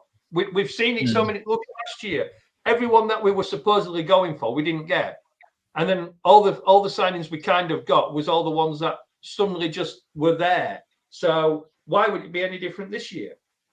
Yeah. The other thing that I find a bit curious was like when some of our fans, the section, go like, "Oh, these other clubs are getting their business done early." Well, I want them to get their business done early. The more they buy in, the more they get in. It sort of should free the path up for us because we're not elite level. We're not Barcelona, Real Madrid, PSG, Bayern Munich. You know, we can compete with the Italian clubs because there's skin. You know, and then you've got the top clubs here. You know, Arsenal, Man City, Man United can always spend. They always got money at Liverpool. So you want them going in and getting players because in a way, if you were going for them players then you're thinking, well, we ain't getting them. Right? So people go to Man City because they've shown they've won so many trophies. So I don't know what tactics. I'd love to know what goes on behind the scenes. I'd love to be a fly on the wall how we do deals because you'd think like that we should be compiling lists of players of similar quality and not as backups or fourth choices, but players that you might think, yeah, but we prefer Eze over Simmons because Eze's homegrown and all that. And I would take Simmons. He ain't moved yet, right? But yeah, I mean, and like it shouldn't be too much of a drop off if you've got a second, third, or fourth choice. You know what I mean? Because we should be in for the quality players.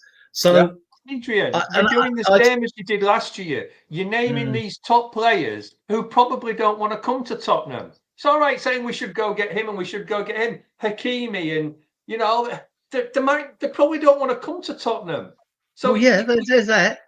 There is that. I'm not. But I mean, don't get me wrong. I've done it. I'm as guilty, but you know, when you're coming out with go get Hakimi, go get this player, go get that player, that's the problem. Where as Tottenham fans, we want a certain level of player, but that certain level of player probably doesn't want to come and play for Tottenham. So, but just a caveat to that, I'm not disagreeing with what you say. Paulina came and Kudus came. Paulina came because he wasn't getting a game at Bayern. He was struggling to get into that team, and he wanted to come back to England. And it was a perfect situation. We didn't have a player in that position, so he knew he was going to play. Kudus wanted to come. Kudus wanted to come, but he's come from West Ham. What's that got to do with the price? But before he came to us, and we, you know, people knew he was but you wouldn't have said he was a top class player. We're not talking Hakimis and people like that. You know, we're not. Most people still. I mean, until he's played for us this season, most people wouldn't have put him in the same voice as Eze. Ganso wanted to come. I mean, we didn't know too much about him, but he's quality. I think he's quality footballer. And so again, they're not the same quality as a Hakimi and Eze. I'm not saying they're not good players, but they are not that top level. He's looked better every time I've seen him. I've still got what his ceiling is. He wasn't a top level player when we bought him. He was a good player. I'm not saying he wasn't a good player, but he wasn't an Eze style player. Just quickly, guys. We'll have to see if Paratisi's weaving his magic in Italy, won't we? Let me get some super chats done because I've missed these for the last hour. I apologise. Gamel Smurf, big up to you, mate. Love that name, Norwegian, my man. I am. I'll be meeting up to you in Bodo, buddy, when I'm trying to find my Helga. I am Levy out of transfers, not business. Yeah, I think I think a lot of reasonable people are in that. I'm that way as well. Like I say, I don't know how often I have to say this. People don't listen. I am not Levy in. I'm happy for Levy to go. I'm happy for everyone at Tottenham to go. I just want to know what that looks like before I jump on board the anything but him will do thing. But in terms of if this window finishes the way it does, whether we know the truth or otherwise, it doesn't matter what the input factors are. The output factors are what matters, and we haven't signed enough. And so Daniel Levy is responsible for that as the custodian of the football club. Even if Lewis is in charge, he's not in charge. Levy's in charge, and he hasn't done enough to get us like immunized from what's going to happen with regards to injuries, because they always happen, and they happen more than ever with Tottenham. So just categorically clear, I am more than happy for Daniel Levy to be, and I encourage Daniel Levy to step aside. I still, though, have question marks around who it is and when it is and how it looks with regards who that person is, because I still think that you need a bean counter. You still need that accountancy thing, because a Paratici can sit there and go, I want this guy, that guy, that. They're going to transform Tottenham. You still need somebody there to be able to figure out how that looks with regards to the current commitments, the future commitments, the outgoings, all that stuff. So I'd love it if Daniel Levy wasn't negotiating, and the fact that he can't seem to take his hands off the steering wheel is a problem. But I'm with you, mate. I'm happy for Levy out of transfers, 100%. I'm with you on that. The big Benji, what do you make of all these shameless ITKs? I think this summer has proven that all of the ITKs are mud for you. You're always in the mud. You didn't think it could be true, and now you're in the mud. There's a lot of them in the mud, mate. A lot of them in the mud. And I listen. I used to lean into them, but now I find it awkward putting out like transfer videos now, which is why I'm doing more live streams, because the transfer videos are just kind of like pointless. Orika with my chairman, our chairman. He's still my chairman because he's the chairman of my football club, but he certainly hasn't had a good summer in the last, not in the last 6 weeks. The kind of the pendulum has swung a certain direction, and what worries me a little bit is that now they're panic stations, and that if they're literally paying people like the Mirror or not paying them, but like asking them for favors to like suppress stories. They're more worried about what Twitter thinks than what they want to do. And that in and of itself is a massive problem for me, because Twitter is not the place to go for reasonable discourse in any way, shape or form. But I appreciate you, Ulrika. Thank you very much, mate. Enjoy your G&T in the bath. You little lovely little thing, you. Dean Law, big up to you, Deanie. Good to see you, mate. Thank you so much for the super sticker. Choo choo to you. Choo choo to you, buddy. Appreciate you. Box Kev has also come in saying, as of now, it's a 4 solely because of the comments made by Levy, which has raised our expectations. The counter to that, Box Kev, is he didn't give timelines. He said what he said. And I think that we have shown that we are trying our best to get certain players in, but we've ultimately been undone. Whether that's because of shenanigans and poor transfer negotiation style, whether it's because of his legacy of being a bit of a dickhead and that people are coming back to, make like he's having to he's made his bed in the past with his style of negotiation and now he has to lay in it. Fair enough if that's the take. But with regards his expectation, I'd also say that everyone chastised him for never mentioning expectations. The second he does, it's now used as a stick to hit him with. So, like he's going to learn that lesson and go, if you're going to fucking criticize me for saying what you wanted to hear, then I won't say it again. So like you have to take the rough with the smooth on that one, in my opinion, a little bit. Rain, come on, you Spurs. Big up to you, Ryan. Rain says all ITKs should now be called Jeff. Yeah, love that. Love that. That's what that's referring to, Sean. Yeah, reference to Lubo's mate Jeff, right, from the Spurs 5. Yeah. No. There's a thing going around Instagram and that where you've got one is like, my name is Maximus Berman, and then there'll be something like, so it's like a big dog and a little dog type thing. And no, I think this particular. I'm pretty sure this particular one is referencing because Lubo always talks about his mate Jeff on the Spurs 5. Right, fair enough. And Lubo's a claim, so it might be a little bit of that as well. But I don't know. Rain, let us know. We always have imaginary friends when we were kids. I've still got imaginary friends now that shower with me. Otherwise, I'm just a lunatic that talks out loud to himself. Big up to you, NSG. Big up to you from Denmark. The new third shirt feels like a new signing. Which one's the third kit? Yellow. Is it yellow? Yellow. Is it nice? I haven't seen it. Is it good? I've just heard it's yellow. I couldn't be asked to go and watch it because it's transfer window. I haven't looked at it. I bought up there. You can see my Van der Ven. You won't be able to see it, but on my wall here, I've got a couple of black kits, and even black kits don't look good on me right now. So if I was to get a yellow one, I'd be like a giant fat mango, a ripe mango, or an inflated banana. So I'm gonna walk away from that kit, but I'm sure it looks good on people that are in better shape than I am. Thank you very much, NSG. And Box Kev comes back in again, says Spurs transfer window is like showing up to a potluck with napkins, like showing up to a potluck with napkins and a 2 liter of Coke. Technically, you bought something, but nobody's impressed. I don't know what a potluck is.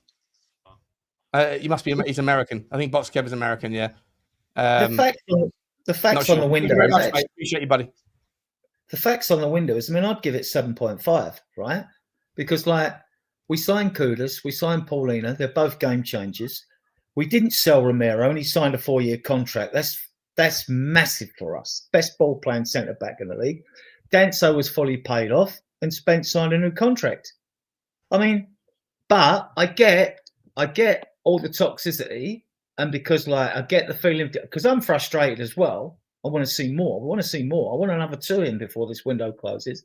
I wanted 3, but that's looking unlikely now, unless we've got them all lined up and ready to sign off. But factually, it hasn't been a bad window, but it just doesn't feel that way. Everyone's deflated and frustrated, and I get that.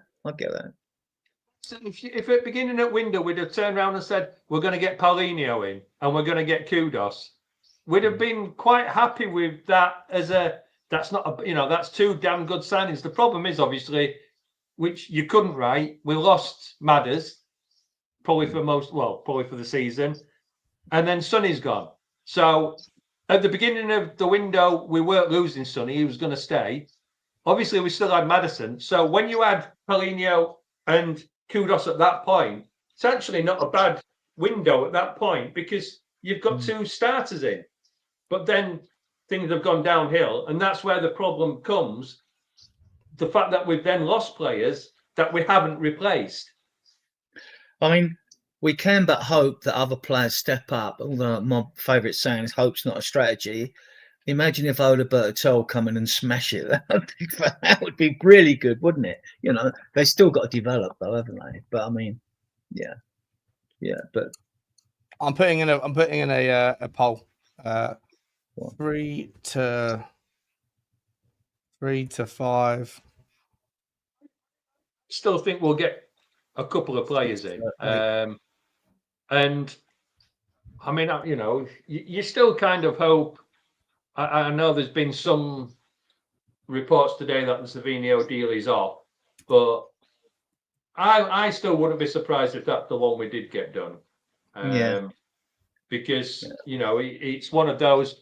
If all of a sudden Man City are turning around and say, "Oh well, we can't sell him because we want Rodrigo and he's going to cost us 100." Well, if we suddenly go back in and say, "Well, there's 80," you've paid well over the odds, but City might turn around and say, "Oh yeah, go on then." Mate, Savinho are wasting our time. This is where I think Tottenham need to fucking learn, like, to wake the fuck up, right? We put in a bid, apparently. Who knows whether the reports are true anymore? I don't know anything. But, like, you put in a bid on Saturday, allegedly, and then we wait with the ball's in their court. It's now Tuesday. They are wasting our time. I said this from like last week. I said, whatever happens on Saturday, you go and you give them your best and final. You say, whatever your final number is, whether it's 70 million, 75 million euros, 80 million, well, you use it in pounds. If it's 70 million pounds, if that's what you want to pay, that's the maximum you'll want to pay. You say to them, this is it, and you have 24 hours to respond. That's it. Okay? No more, no, because otherwise you're getting mugged off again. You're gonna end up overpaying anyway. But either overpay and get the guy, or don't pay a penny more. Give them a time limit because it's Tuesday, then it's Wednesday, then it's Thursday, and we're sitting there waiting. It's like you've got a date that wants to go out with you, but you're waiting to hear back from this 9 out of 10 that gave you your number, and you don't even know if you got the right girl's, if you got the girl's number, if it's a real number or not. And you're sitting there going, "Well, I can't go out with you because you're a 6. I don't want to go out with you. I'd rather go out with a 9, but you have no idea if you're getting the 9 anyway." So, like, at some point, pick a fucking lane. Pick a lane. You could look at it slightly different, Sean, and say, we don't want to publicly walk away from the Savinho deal because we've got another deal in the pipeline that we don't want them to then know that that is our only option. So, say for argument's sake, we're going in for Paqueta. If West Ham think all of a sudden, oh, well, you know, they've walked away from Man City, so this is the only deal they've got on the table, let's put another 10 million on top or another 15 million on top. Well, if all reports are still saying Tottenham are still interested in Savinho, for argument's sake, and then we pivot over to Paqueta, then you've kind of got 2 things in the pipeline that you can say, well, yeah, if you're not going to deal with us, we'll go there, or you're not going to deal with us, we will go there. So it's not always a bad thing to try and keep in the public something going, whether it's dead or not. You know, I mean, you know, the Savinho thing now could be, if Tottenham have got any sense, which we know we haven't, that we keep that going because we're actually doing a deal for somebody else over here, which is what we've done last year and the year before. We've gone in for players where everybody's talking about one player and we're going for somebody else. And that's the way we should be doing business. We're going to be down on squad numbers if Gill and Bissouma go, and Solomon as well. We're going to be down on squad numbers, and we've also only got 7 homegrown, and that includes the injured Maddison. So where are we going to get a homegrown player from? Where are we going to get a homegrown? But I mean, you're saying Harvey Elliott. Yeah, but I mean, at the moment, it don't look like Biss, Solomon, or Gill are going, does it? Gill to Girona, I think they want him back. So still got to go. There's still got to be a deal there. I mean, you know what's going to happen with them? They're just going to go out on loan again.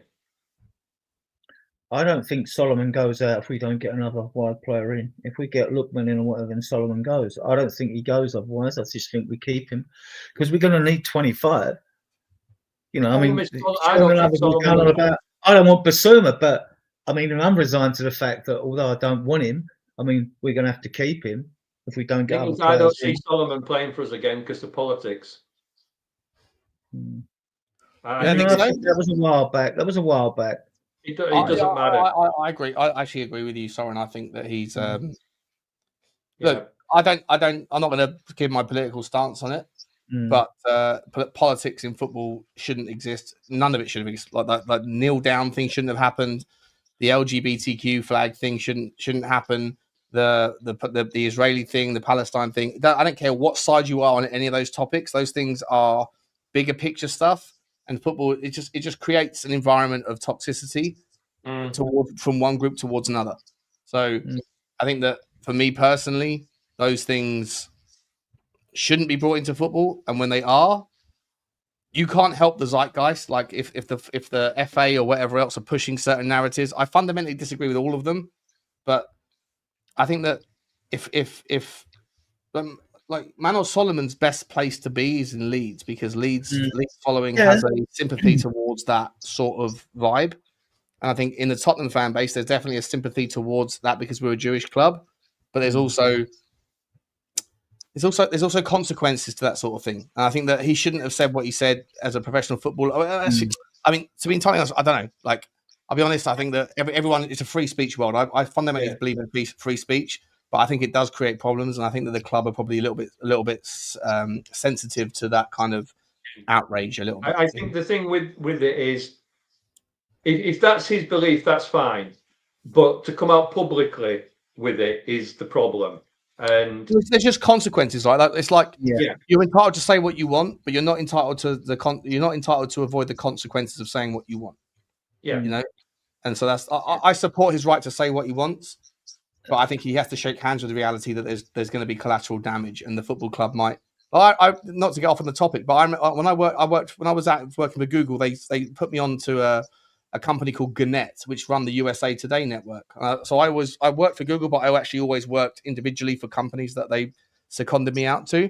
And I worked for a year for the USA Today network, and they asked me and 10,000 other employees to take some training called subconscious bias training. Right. When I watched the videos, I looked over the shoulder of people that were taking the training. And it was essentially every video. This is like 2018. Every single like learning scenario was a straight white male that was being disrespectful towards someone that was a person of color, person of different gender, or a person of a different sort of sexuality, whatever. Right? And I was like, this is just confirmation of like the white male is the worst thing that's happened to society. So I'm not taking this training, so I don't believe it. I don't believe. I think it's nonsense. I think it's just ticking boxes. And I was one of only 2 people in the whole company that refused to take the training. And my boss was like, "Sean, you have to take the training." And I said, "I'm not taking the training." I said, because first of all, if it's in my subconscious, then what the fuck is conscious training going to do to change it? I said, you're just asking me to agree with something that I don't agree with on principle. So I didn't take it. And in the end, it basically caused me to have to sort of fall on my sword. But like, that's just the way that the world works, unfortunately. But politics shouldn't get involved in those sorts of in those sorts of environments. And I think the same thing happened, unfortunately, with regards Manor Solomon. Like, he decided to sort of stand on ceremony for his beliefs, which is fine. I respect it. But there's consequences to that, and I don't think he can come back to Tottenham on that basis. Basically, yeah, we don't want politics involved in our podcast, do we? I mean, like, each to their own, what you support and what you believe, but keep it out of it. We'll keep it out of our podcast, because one way to destroy your support is to go take one side or the other. You just rip all the hard work you've done up. You just destroy it. You badly damage it anyway. On the numbers at the squad, though, we've got 14 non-homegrown, right? 14. And 7 homegrown. That's 21. And it was higher, but then we've loaned out players. It was higher. And now, so we got 21. And out of them non-homegrown, Gill and Solomon will go. That takes us down to 19. Don't laugh. Don't panic, people. Right? I mean, it's Wait. this- Sorry. I mean, So again, this- we're down to 19 first-team squad players. we will be. We've got 14 homegrown. I've got the banner up we've got a show tonight. I've got a banner up on that, and seven homegrown. But Maddison's in there. He's injured. You know, so and people don't like Davis, but you've got to keep him because we need the homegrown. You see, we can't really get rid. We can get rid of Solomon and Gill. They're not going to take part. We can, but we've got 21 at the moment, unless you add Vuskovic to it. But then, you know, give him game time or try him out as a emergency number 6, you know, for Polinia. He's got the technique, but can he do it? Who knows, right? But yeah, so we got 21. I mean, at the moment, we've only got one academy trained for 3 years, which is Austin, which means that we can only actually submit 14 non-homegrown for the Champions League anyway, because we lose 3 for that. So we're all right at that level, because then if you get rid of Gill and Solomon, you've got more spaces for.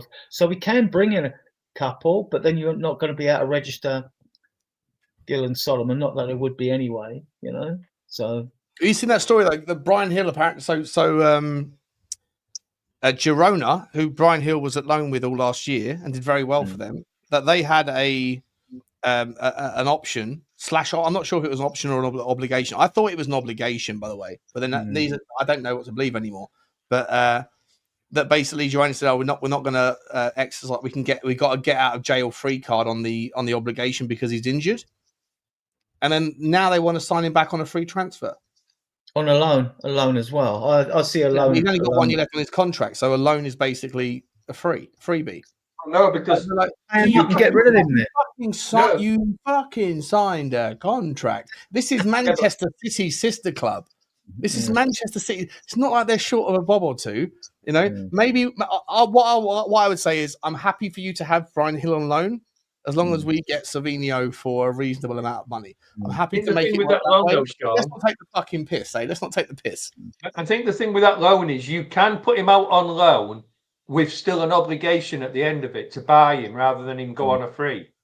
Because there was somebody discussing it the other day, and if it's a loan now, you can still put an obligation for some money at the end of it, even if it's the free transfer in the sense of it.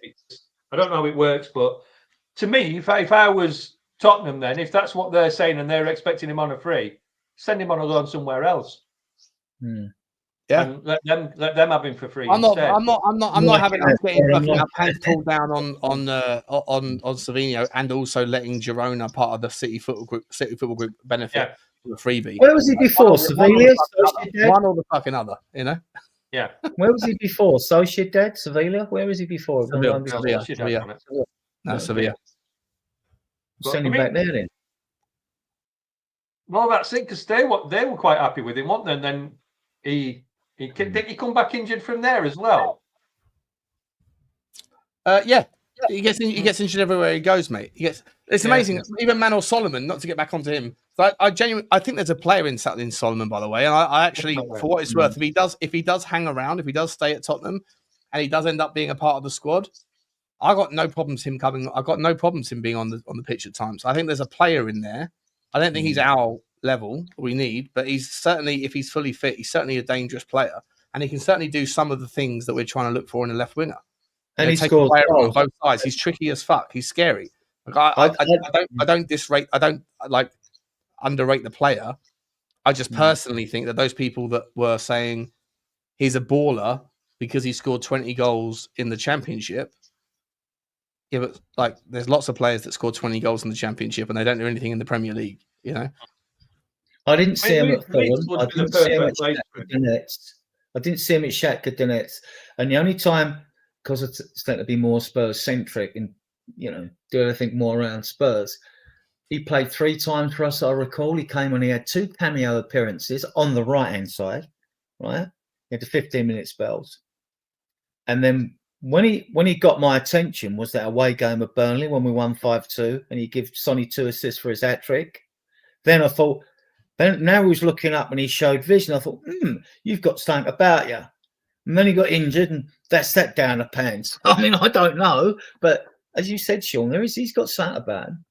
I'll tell you what, though. I mean, There's obviously, something there. There's something there, but I still don't rate him enough to be a.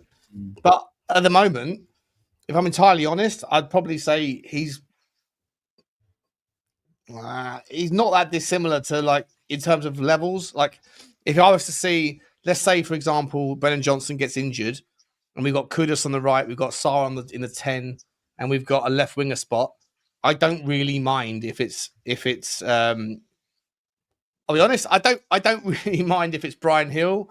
I don't really mind if it's Odebear. I don't really mind if it's Tel, and I don't really mind if it's Solomon. I think they're all of not that dissimilar standard. I think that they're all young, potential, but not really ready-made. And so, it's not really. It's not a good place to be in, to have 4 players that are all not ready, but all on that basis that you're kind of like, I don't really care which one of the 4 gets a spot. But in an ideal world, I'd see Solomon. I think Solomon should go to Leeds because he's got a sympathetic audience in Yorkshire, and I think that Odebear to go to Roma, I think was the most recent story, right? But we have to get someone in. But I'm not letting Brian Hill go to Girona for free when they had a fucking obligation. Yeah, I mean that's just a piss take if he goes there. But then why? If they're quite happy to have him, and you assume there'll be a loan fee, well, just say to him, right, give us 5 million and he's yours. At least get something for him rather than a loan deal and off you go. We might as well just get what you can for him and let him go. I mean, I'm not an advocate for that, but obviously nobody's going to actually come out and buy him. So to me, it's just we said it last year. Just get that fire sale and just get them gone. But then the problem is we have to do it every year. So it doesn't really benefit us. Well, we may keep them just because we need the numbers. Just because we need the numbers. There are players out there he's had enough chances as far as I'm concerned. But go on, sorry. Who has? Bissouma's had more than enough chances, I think. Yeah, 3 years. Look, Bissouma. It looks like we're going to have to keep him. I mean, the problem with Bissouma is, there's a player in there. He can play when he decides to. The problem is he hasn't grown up. He's it may be that I'm just of a generation that look at the younger generation and think, Jesus Christ, pull your pants up, and I'm probably going to get blattered for it, but pull your trousers up. I don't want to see you under kegs all day long, and then walking around with. I mean, I used to do that when I was 17 and 16, walk around with a boombox behind me playing music. I mean, that was 40 years ago. Bloody hell. I mean, you kind of look at it now and you think, he just needs to grow up, doing balloons and things like that. He's a professional footballer in social eyes. He shouldn't be doing this sort of thing. No. Yeah, and he does play an excellent square ball across midfield for your opponents to intercept as well. Listen. I just quickly want to say, guys, super quick. Bissouma right now is not sellable, in my opinion. He's not. No. I think you have to keep him. I think you have to keep him because I don't want to see. I don't want to use him, but I want Thomas Frank to put his arm around his shoulder like Ange Postecoglou did and say, at some point, mate, you're going to be necessary. Can you please level up? Because there will be a time when Pellegrini gets injured, and I do not want to see Archie Gray being the 6 in an away game in Europe, which is going to come very, very soon. We're going to find out on Thursday. Sorry, I'll give you the last words, mate. But then, guys, we're going to round off because I've got to finish in the next 2 minutes. I'll be back this evening either for another live stream or for an update with Bugsy Malone on the Walksies. But sorry, last words, mate, and then we'll round off. I've got to jump out, do some errands. Last words, Tottenham, please go get Paqueta. Please go get Savinho, and let's just have this window shut. Full stop. Come on. And over to you. Also, Adrian, what's going on, mate? Paratici, I hope you're working in the background, getting some deals for us to sign off, whether it's Lookman, Paqueta, we'll take him as well. So Savinho, I mean, it's a bowl of confusion, this transfer window at the moment. We don't know what's going on, do we? So, I'm sure we'll get 1 or 2 in, and it'll be the usual thing when we get them in. Half the fan base will like them, or maybe they won't. Maybe they won't like any of them. But we can hope. got a show tonight. If anyone's interested, 10 o'clock. We'll be Okay. talking about this and taking questions and things like that. And yeah. Appreciate you all. There's Spurs Diehards link. Get over to Adrian's sure. channel. Please show you. your support. I'd love to redirect you onto someone else, but I can't see anybody else in the Spurs community that's currently streaming. So I'm going to leave you all there and say massive thank you to everybody for the super chats. Massive thank you to everyone for the attention this afternoon. And I'll be back later on tonight as well. But if you don't see me, then you'll see Adrian and his crew at 10 p.m. Guys, massive thank you to everyone again. And this is a video. Please do get over to in the description below. You've got the Spotify links and you have the Apple Pods and the Amazon links. All that stuff is there. I'd love it if you guys can also follow us on the podcast story and give us a 5-star rating if you can. Look, another day's going past. Not a lot of news. I did the news that's out there. I'm not even sure if we can trust it anymore, which seems to be the thread from the summer. Soren's about to get molested by his doggy. He wants to take him out for a walk, I think. And we're going to leave it there, guys. Like, subscribe, and comment. And as always, come on, you Spurs. On you, Spurs. On you, Spurs.